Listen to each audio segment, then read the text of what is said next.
نحمدہ و نصلی علی رسولہ الکریم اما بعد فاعوذ باللہ من الشیطان الرجیم بسم اللہ الرحمن الرحیم رب اشرح لی صدری ویسر لی امری واحلل عقدۃ من لسانی یفقہوا قولی قال رسول اللہ صلی اللہ علیہ وآلہ وسلم سبعۃ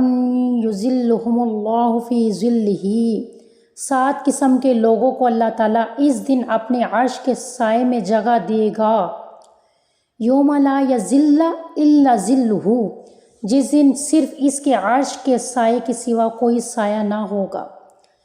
قیامت کی گرمی ہوگی اور محشر کا میدان ہوگا، نفسا نفسی کا عالم ہوگا، کوئی کسی کا رفیق نہیں ہوگا۔ لیکن یہ 7 خوبیاں، 7 نشانیاں جن لوگوں میں پائی جائے گی، یہ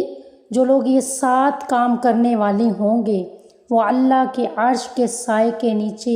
VIP طریقے سے بیٹھے ہوئے ہوں گے۔ اللہ کے خاص قرب حاصل ہوگا، اللہ کا خاص قرب حاصل ہوگا، اور اللہ اپنے عرش کے سائے کے نیچے انہیں جگہ عطا فرمائیں گے۔ وہ لوگ کون ہیں؟ نمبر 1، الامام العادل، عدل کرنے والا حکمران، عادل بادشاہ۔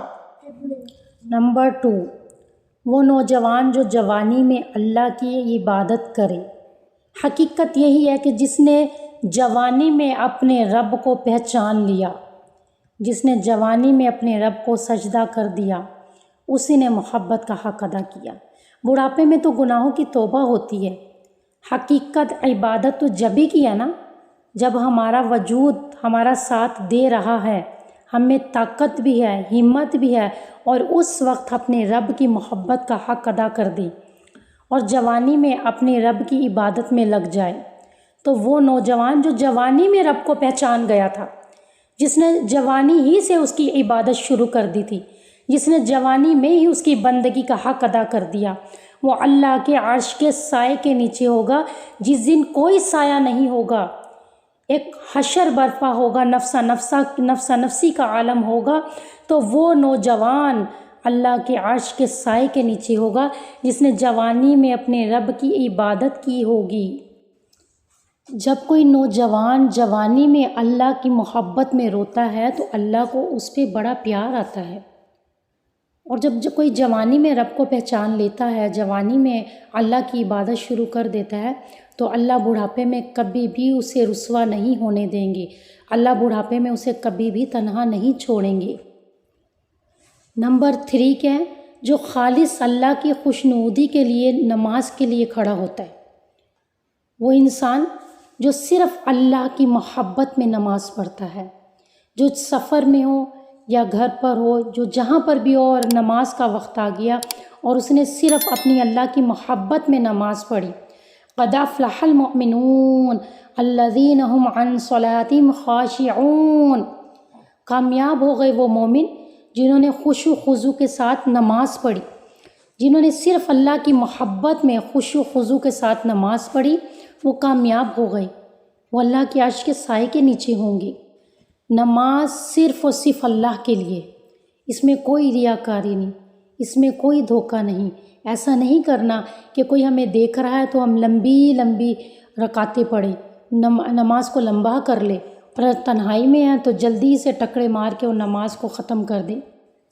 صحابیات کا جذبہ دیکھیں، صحابہ کرام رضی اللہ تعالیٰ عنہ کا جذبہ دیکھیں کہ وہ نمازوں میں سورۃ بقرہ پڑھا کرتے تھے،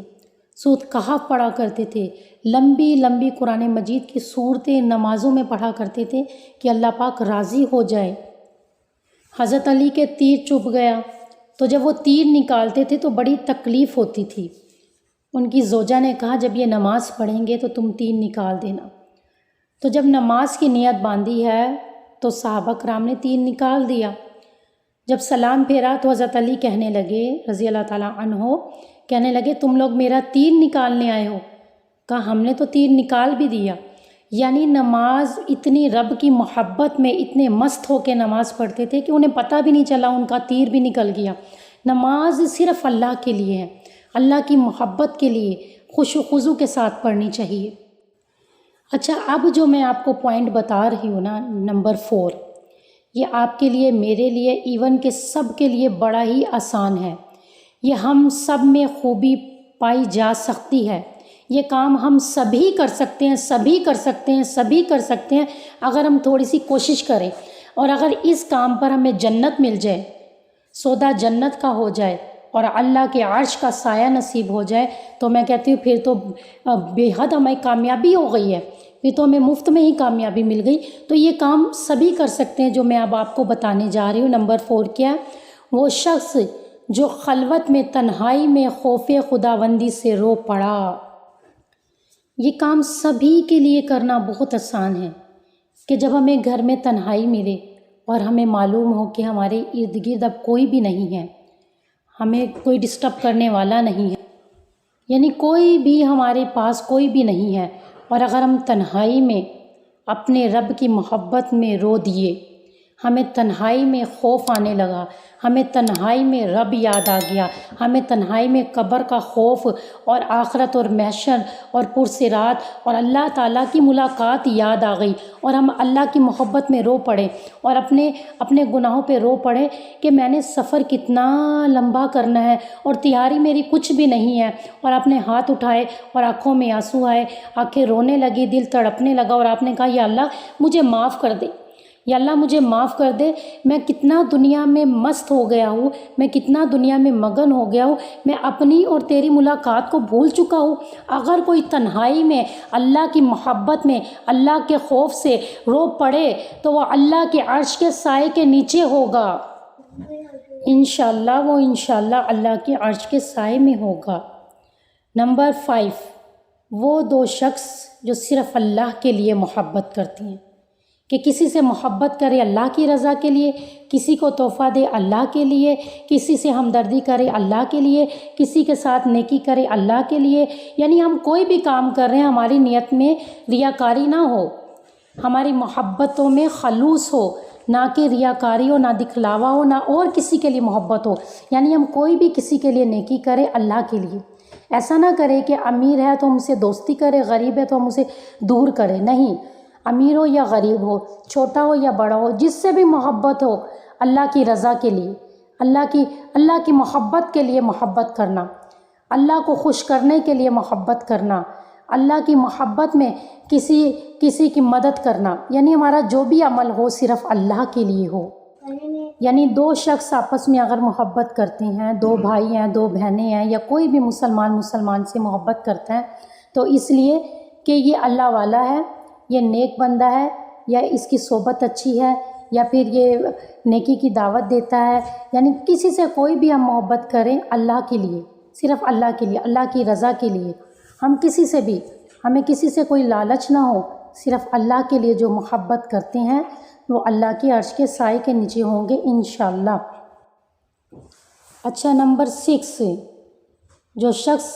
ایک ہاتھ سے دے اور دوسرے کو بھی معلوم نہ ہو، جو اللہ کے راستے میں اس طرح صدقہ خیرات کرے، اللہ کے راستے میں اس طرح دے کہ ایک ہاتھ سے دیتا ہے اور دوسرے ہاتھ کو بھی معلوم نہ ہو، کیونکہ قرآن مجید میں کوئی سپارہ ایسا نہیں جس میں اللہ تعالیٰ نے ینفقون خرچ کرو من ذا الذی یقرض اللہ قرضا حسنا، کون ہے جو غنی کو قرض دے۔ ہر سپارہ اور ہر صورت میں اللہ تعالیٰ نے خرچ کرنے کا حکم دیا ہے کہ تم خرچ کرو اس سے پہلے کہ وہ وقت آ جائے کہ خرید و فروخت ختم ہو جائے۔ تو اللہ پاک کو اللہ کے راستے میں دینا بے حد محبوب ہے۔ ان الصدقۃ لتطفئ غضب الرب وتدفع میتۃ السوء، بے شک صدقہ رب تعالیٰ کے غصے کو ٹھنڈا کر دیتا ہے اور بری موت کو بھی بچا لیتا ہے، بری موت سے بھی بچا لیتا ہے، بری موت کو بھی دور کر دیتا ہے صدقہ۔ اور ایک اور حدیث ہے، ما نقصت صدقۃ من مال، صدقہ خیرات کرنے سے مال کم نہیں ہوتا، کبھی بھی اللہ کو دے کر مال میں کمی نہیں آتی۔ مومن کا یہ یقین ہے کہ رب کو دینے سے کھیتی بڑھ جاتی ہے، مال بڑھ جاتا ہے، تو اللہ کو دینے والا بہت پسند ہے، اللہ کے راستے میں دینے والا بے حد محبوب ہے۔ ایک اور حدیث ہے، قال اللہ تعالیٰ فرماتا ہے، انفق یا ابن آدم، اے ابن آدم تو بھلائی میں خرچ کر، انفق یا ابن آدم تو خرچ کر، انفق علیکا، میں تجھ پہ خرچ کروں گا، یعنی تو میرے راستے میں دے، تو گھبرا نہیں، تو اللہ سے تجارت کر، تو دے اللہ کے راستے میں۔ انفق علیکا، میں تجھ کو دوں گا، تیرا مال کم نہیں کروں گا، میں تجھے اور زیادہ دوں گا، تیرے مال میں برکت آ جائے گی۔ بلکہ میں تو کہتی ہوں کہ ہمیں ہر روز اللہ کو دینا چاہیے، اللہ کے راستے میں ضرور دینا چاہیے۔ میں تو کہتی ہوں ہمیں ہر روز صدقہ نکالنا چاہیے، اپنے دن کی آغاز شروعات ہم جو ہے وہ صدقے سے کریں، اس یقین سے کریں کہ ہم غنی کو دے رہے ہیں۔ اور اللہ کو میں کہتی ہوں اس وقت اللہ کو دو جب تنگیاں زیادہ ہو، پریشانیاں زیادہ ہو، ٹینشن زیادہ ہو اور مال محدود ہو، تو اس وقت ہم ایک سخی سے تجارت کریں گے تو ہمارے کاروبار میں کبھی نقصان ہو ہی نہیں سکتا۔ مکے مدینے میں البیک کتنے مشہور ہے، کتنے مکے میں اور مدینے میں بڑا مشہور ہے، اور جب بھی کوئی پاکستانی جاتے ہیں بڑے شوق سے وہ البیک ریسٹورنٹ میں جاتے ہیں اور کھانا کھاتے ہیں، وہاں سے لیتے ہیں۔